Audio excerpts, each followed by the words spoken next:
All right. Good morning, good afternoon, good evening. So picking up where we left off with Kant. So this lecture will cover the second half of the reading. So if you're accidentally reading this or watching this and you only read the first half, stop and go to the other video. Okay, so last time we went over the vocab sheet, we talked about the categorical imperative. Act only on that maxim by which you can at the same time will that it should become a universal law. We talked about morality as consistency, of being able to will a principle for action universally. We talked about immorality in terms of exempting yourself from what you think is a universal moral law. Okay, so you guys got a first taste of those case studies where Kant looked at 4 different examples of duties that we have and why it is we have those duties. And he first looks at them according to that first formulation, categorical imperative, in terms of consistency of the will. So he talked about, let's see, what is the first one? He talks about suicide. So he says suicide is inconsistent because on the one hand, you must value life in some sense to think yours is not valuable, and you can't actually will that everyone should do that. So there's something inconsistent about not valuing your life. So that's how he approaches that question. Second, he looks at borrowing money and being honest. So you clearly want people to believe you that you're going to pay them back so that you can get this loan. But if you do it without being able to pay your friends back, you think people should pay back loans, but just you shouldn't. So there's something inconsistent. We talked about how you can't will lying universally because actually lying only works as an exception to the rule of honesty. If someone assumes you aren't going to pay them back, they're not going to let you borrow the money. So that was that. And then there was the third situation about developing one's talents. So the first one about suicide is the duty to oneself, to preserve one's life. Second one is the duty to others, to be honest. Third one is another kind of duty to yourself. This one might be thought of as like a contingent duty to develop yourself, to become your best self. And he says basically you shouldn't be lazy because you don't want other people to be lazy. Because you want people to develop medicines and technology. So we all should be developing ourselves. He thinks that is a duty. Fourth, he looks at another duty to other people. So this one was about helping others when you're able.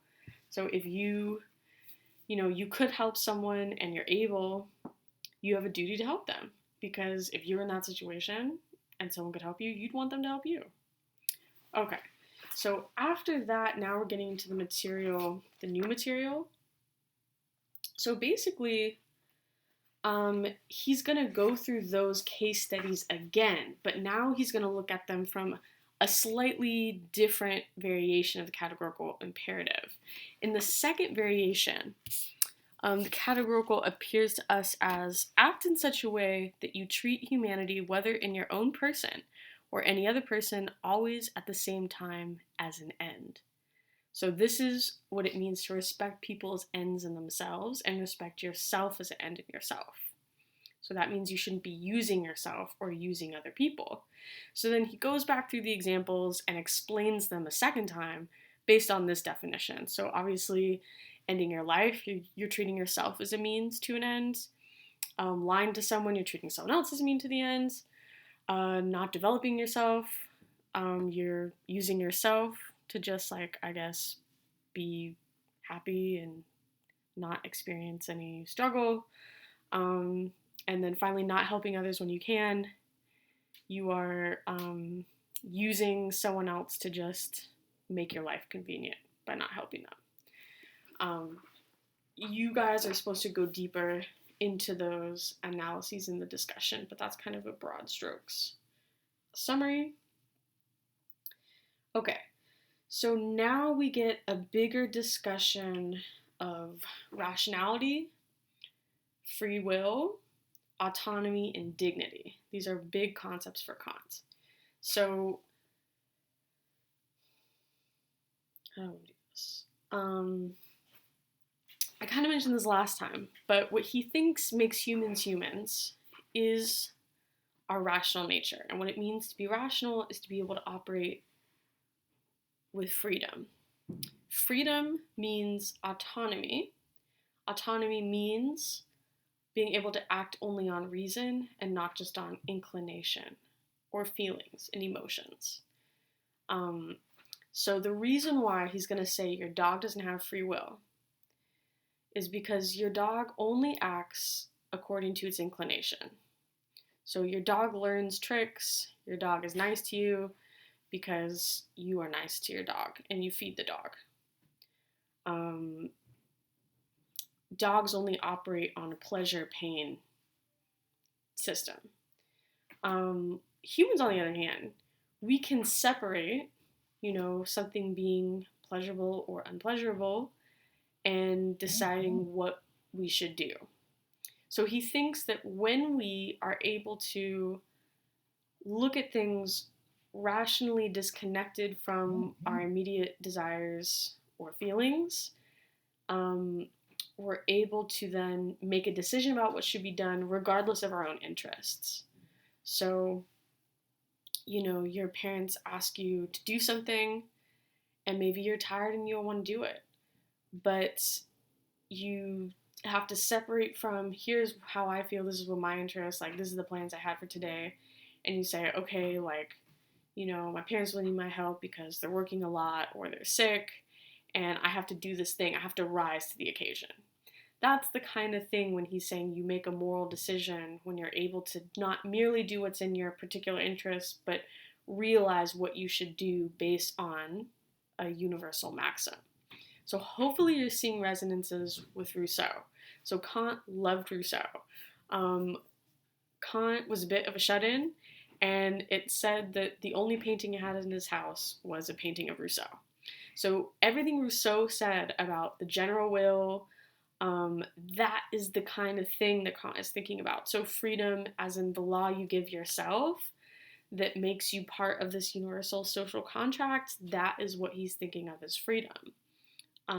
Freedom from necessity, from being enslaved to my emotions, freedom to make decisions based on the universal good.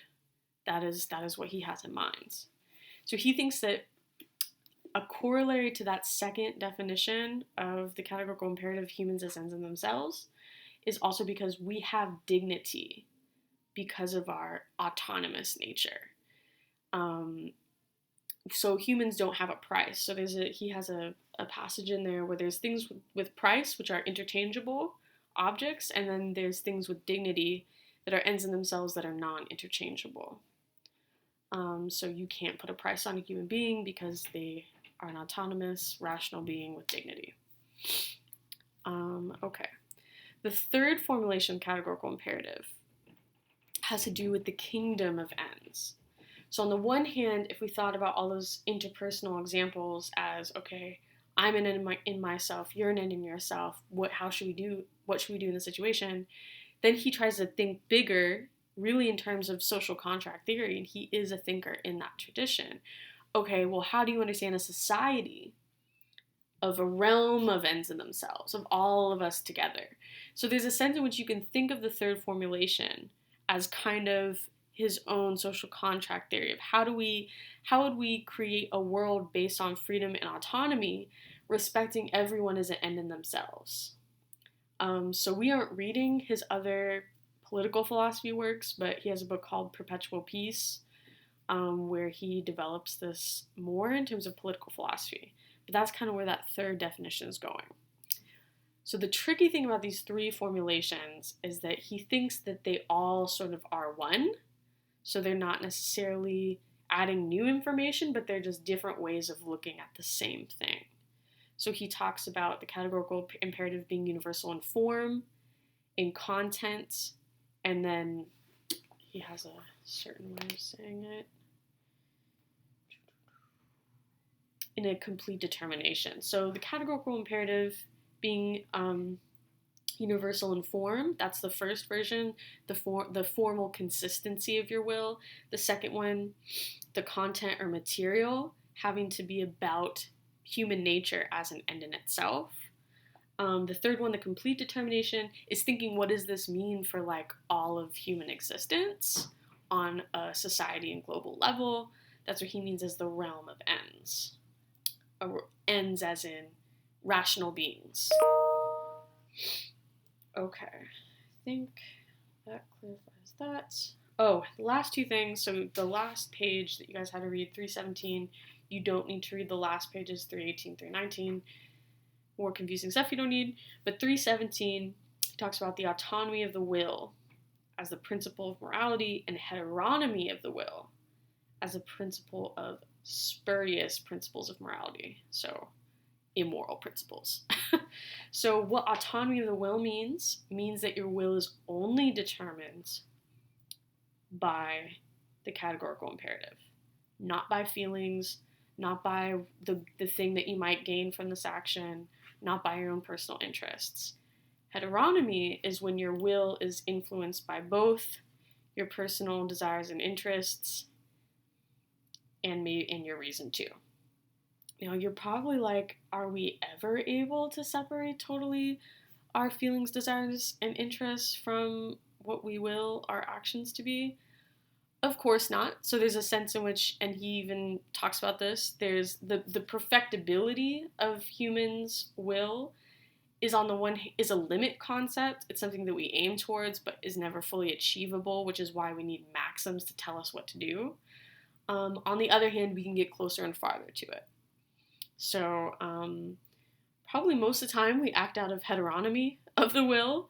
But when we're really trying to think about what's morally the right thing to do, we need to be aiming towards the autonomy or freedom of the will, unencumbered from our particular desires and interests, and being in line with what is universally rationally good.